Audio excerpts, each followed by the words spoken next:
আসসালামু আলাইকুম, সবাই কেমন আছেন? আলহামদুলিল্লাহ, প্রতিদিনের মতন আমি বাংলা বাজার থেকে বলছি।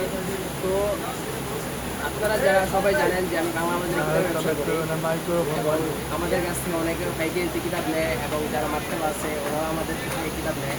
তবে যারা বর্তমানে অনলাইন সম্পর্কে যারা ভালো বুঝেন তারা পাশাপাশি এই অপশনটা চালু করতে পারেন। আপনারা আউট কিতাব যেটা এটা আপনারা ঘরে বসে থেকে অনলাইনে অর্ডার কাটবেন, আমাদের কাছ থেকে কিতাব আপনারা অর্ডার দিবেন, আমরা কিতাবটা যার কাছে যে অর্ডার করতে ওনার কাছে বই চলে যাবে। এটা আপনারা চাইলে এটা করতে পারেন। পাশাপাশি যারা বর্তমানে বাসায় বেকার বসে আছে, এখন বর্তমানে এমন একটা অবস্থা হয়ে গেছে বেকারের সংখ্যা প্রচুর হয়ে গেছে, কিন্তু কেউ উদ্যোক্তা হতে চায় না।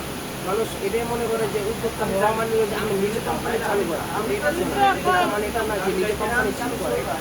আপনারা আস্তে আস্তে একটা সময় হইবেন, আপনি উদ্যোক্তা হবেন, কোম্পানি চালু করবেন, কোম্পানির ম্যানেজার হবেন, কোম্পানির মালিক হবেন, ওনার হবেন। এটা কিন্তু একটা সময় দিয়ে হবে। এটা আপনার শুরুটা করতে হবে আরেকজনের পণ্য দিয়ে, আরেকজনের প্রোডাক্ট দিয়ে।